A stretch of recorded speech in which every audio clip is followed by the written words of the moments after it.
Hello दोस्तों, welcome to arts वल्ला। स्वागत है आप सभी का आज के इस नए वीडियो में। तो आज के इस वीडियो में जो है मैं आप लोगों को बताने वाला हूँ विशेषण के बारे में, जो कि हिंदी ग्रामर कह लीजिए या हिंदी व्याकरण, इसका काफ़ी महत्वपूर्ण टॉपिक है। जिस भी एग्जाम में आप लोगों को हिंदी ग्रामर से क्वेश्चन पूछा जाता है उसमें जो है विशेषण से क्वेश्चन ना बने ऐसा कभी संभव नहीं है। तो आप चाहे 10th का है या 12th का है या चाहे अदर कोई भी कम्पिटिटिव एग्जाम का आप देख रहे हैं जिसमें आप लोगों को हिंदी ग्रामर से क्वेश्चन पूछा जाता है, तो उस सभी के लिए जो है ये आज का क्लास बहुत ही महत्वपूर्ण रहने वाला है। तो आज मैं विशेषण के बारे में मैं मात्र 5 से 10 मिनट का समय लूँगा, उसी में आप लोगों को जो है विशेषण के बारे में कंप्लीट जानकारी दे दूँगा, जिससे विशेषण से रिलेटेड जो है एक भी डॉट आपके मन में नहीं रहेगा। और इसके बाद हम लोग इस चैप्टर से रिलेटेड जो है ऑब्जेक्टिव का प्रैक्टिस करेंगे, तो वो भी आप लोग देख लीजिएगा। इसको देखने के बाद तब आप लोगों को पता चल जाएगा जो वास्तव में मेरा विशेषण जो है कंप्लीट हो चुका है। तो चलिए हम शुरू करते हैं। तो पहला है जो हम विशेषण विशेषण किसे कहते हैं। तो विशेषण को हम इंग्लिश में बोला जाता है एडजेक्टिव। तो पूछेगा जो विशेषण किसे कहते हैं, या आपके मन में भी होगा जो विशेषण किसे कहते हैं। तो याद रखिएगा, जो संज्ञा अथवा सर्वनाम शब्दों की विशेषता बताने वाले शब्द को क्या कहा जाता है, विशेषण। सिंपल सा मतलब समझ लीजिएगा, जो विशेषण का मतलब ही होता है विशेषता बताने वाला।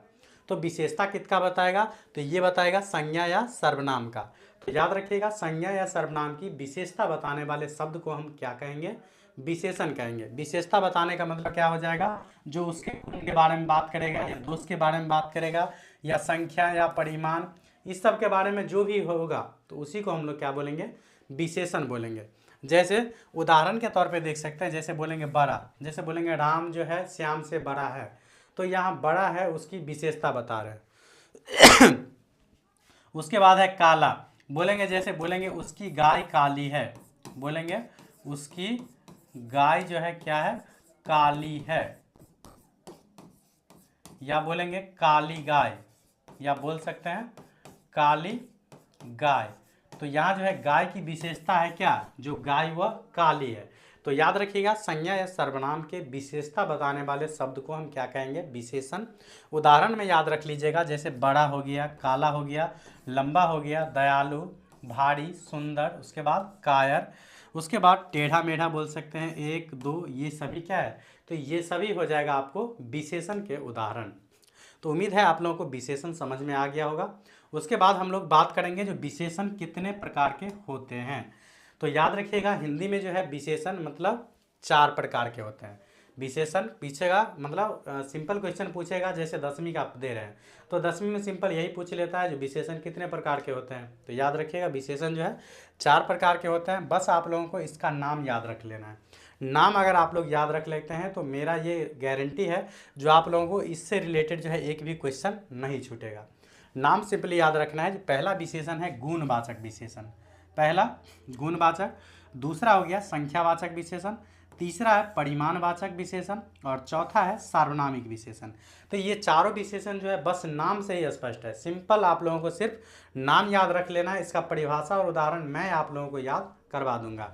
तो याद रखिएगा, हिंदी में जो है विशेषण 4 प्रकार के होते हैं, गुणवाचक विशेषण, संख्यावाचक विशेषण, परिमाणवाचक विशेषण और सार्वनामिक विशेषण। तो इसी चारों के बारे में आज हम लोग डिटेल से जानने वाले हैं। तो चलिए हम शुरू करते हैं पहले गुणवाचक विशेषण से। तो देखिए, बोलिएगा गुणवाचक विशेषण किसे कहते हैं। तो जैसा कि नाम से ही स्पष्ट हो रहा है गुणवाचक, तो गुणवाचक में विशेषण में क्या बताएगा, तो गुणवाचक में बताएगा गुण। गुण का मतलब क्या होता है, जो किसी के गुण का मतलब होता है रंग, रूप, आकार, उसका जो बोध होता है उसी को बोलेंगे गुणवाचक विशेषण। तो सिंपली याद रखना है, जो जिस शब्द से संज्ञा या सर्वनाम के, जिस शब्द से संज्ञा या सर्वनाम के गुण जैसे में रूप, रंग, आकार इत्यादि का बोध होता है उसे हम लोग बोलेंगे गुणवाचक विशेषण। तो संज्ञा के जिस विशेषण से जो है किसी संज्ञा के रंग, रूप, आकार मतलब गुण का जब ये बोध होगा तो उसको हम लोग बोलेंगे गुणवाचक विशेषण। जैसे बोलते हैं बगीचे में सुंदर फूल है, तो यहाँ सुंदर जो है क्या हो जाएगा, गुणवाचक विशेषण। जैसे बोलेंगे राम एक सुंदर लड़का है या समझदार लड़का है, तो वहाँ समझदार और सुंदर ये क्या हो जाएगा, गुणवाचक विशेषण। जैसे बोलेंगे धर्मपुर जो है स्वच्छ नगर है, तो यहाँ स्वच्छ क्या बता रहा है, इसकी गुण बता रहा है, जो वो कैसा नगर है, तो ये है स्वच्छ नगर। तो यहाँ भी स्वच्छ क्या हो जाएगा, तो ये हो जाएगा गुणवाचक विशेषण। जैसे बोलेंगे स्वर्गवाहिनी गंदी नदी है, स्वर्गवाहिनी जो नदी है ये कैसी है, तो ये है गंदी नदी। तो गंदा इसकी क्या बता रहा है, गुण बता रहा है, ये नदी गंदा है। जैसे बोलेंगे स्वस्थ बच्चे जो है खेल रहे हैं, तो स्वस्थ जो है ये क्या है, तो ये हो जाएगा एक प्रकार का विशेषण जो बच्चे के बारे में बता रहा है, जो वो क्या है, स्वस्थ है। तो स्वस्थ भी एक प्रकार का क्या है, गुण है। तो सिंपल याद रखना है, जो जिससे किसी संज्ञा या सर्वनाम की गुण का बोध हो। गुण का मतलब रंग रूप आकार। जैसे बोलेंगे उसका चेहरा गोल है, जैसे बोलेंगे उसका चेहरा, उसका चेहरा कैसा है, गोल है, उसका चेहरा कैसा है, गोल है। तो उसके चेहरा में हम ये बता रहे हैं कि उसका चेहरा कैसा है, तो गोल है।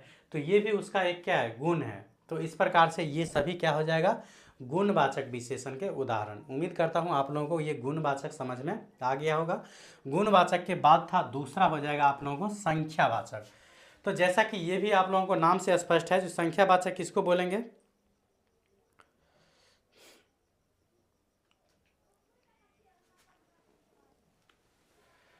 तो देखिए संख्यावाचक विशेषण किसको बोलेंगे, तो ये भी नाम से संख्यावाचक। तो जिस विशेषण से जो है संख्या का बोध होता है, नंबर का, उसको बोलेंगे संख्यावाचक विशेषण। तो देखिए जिस विशेषण से जो है संज्ञा या सर्वनाम की संख्या का बोध होता है, ऐसा विशेषण जिससे किसी संज्ञा या सर्वनाम की संख्या का बोध होता है, नंबर का, उसको हम लोग बोलेंगे संख्यावाचक विशेषण। जैसे बोलेंगे कक्षा में 40 विद्यार्थी उपस्थित है, तो यहाँ 40 एक क्या है, संख्या है, जहाँ हम विद्यार्थी की संख्या बता रहे हैं। तो जिस विशेषण से जो है संज्ञा या सर्वनाम की संख्या का बोध होता है, उसको बोलेंगे हम लोग संख्यावाचक विशेषण। जैसे बोलेंगे दोनों भाइयों में बड़ा प्रेम है, तो यहाँ दोनों ये क्या है, संख्यावाचक। उसके बाद है उनकी दूसरी लड़की की शादी है, तो यहाँ भी दूसरी क्या है, तो यहाँ दूसरी है संख्या। उसके बाद बोलेंगे जो देश का हरेक बालक वीर है, तो यहाँ भी हरेक का मतलब हो गया प्रत्येक, तो ये भी एक प्रकार का क्या है, संख्या है। तो जिस विशेषण से संज्ञा या सर्वनाम की विशेषता बोले संख्या का बोध होता है, उसको हम लोग बोलेंगे संख्यावाचक विशेषण। जैसे आप लोग ये भी लिख सकते हैं, जैसे लिखेंगे हम महीने के 30 दिन होते हैं, क्या बोलेंगे, महीने के बोल सकते हैं जो 30 दिन होते हैं, महीने के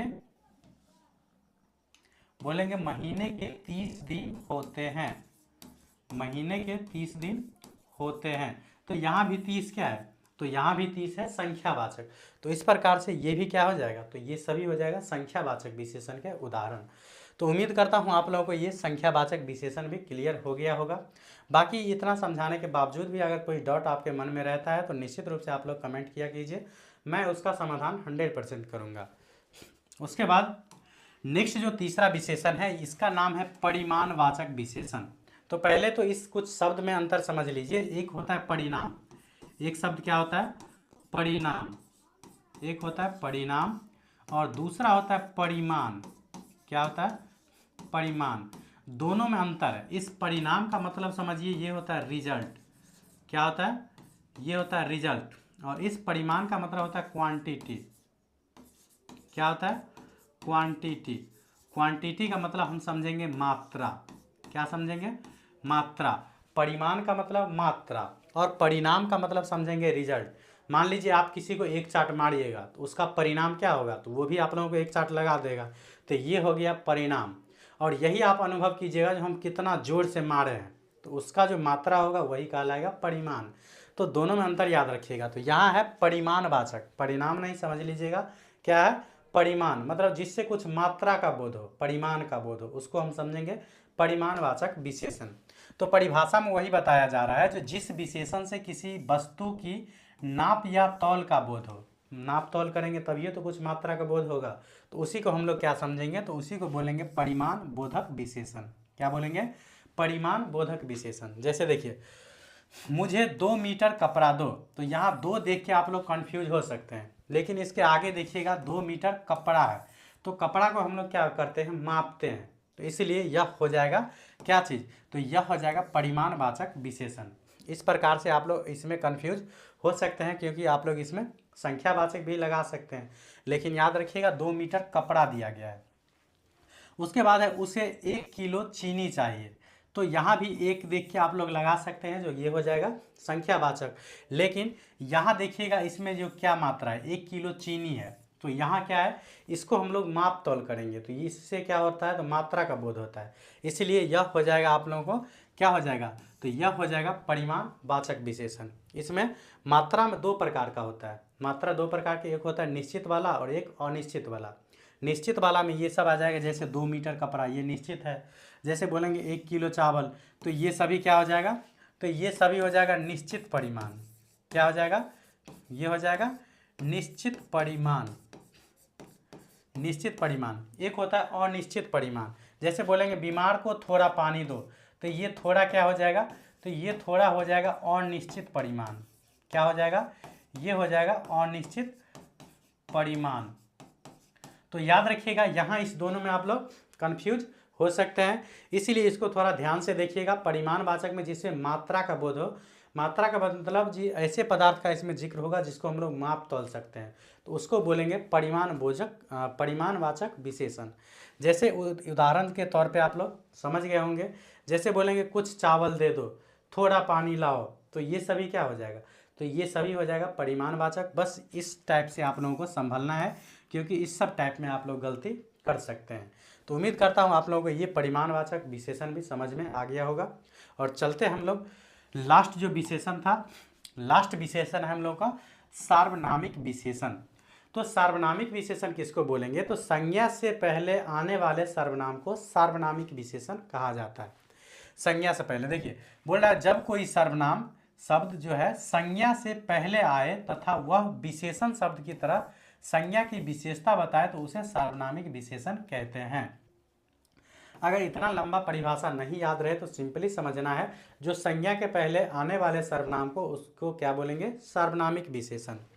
जैसे बोलेंगे जी वह आदमी व्यवहार से कुशल है, तो देखिए आदमी के पहले आ गया है वह, और इसमें क्या बता रहा है, जो कुशल है, तो विशेषता तो बता रहा है, जो वह आदमी व्यवहार से क्या है, कुशल है।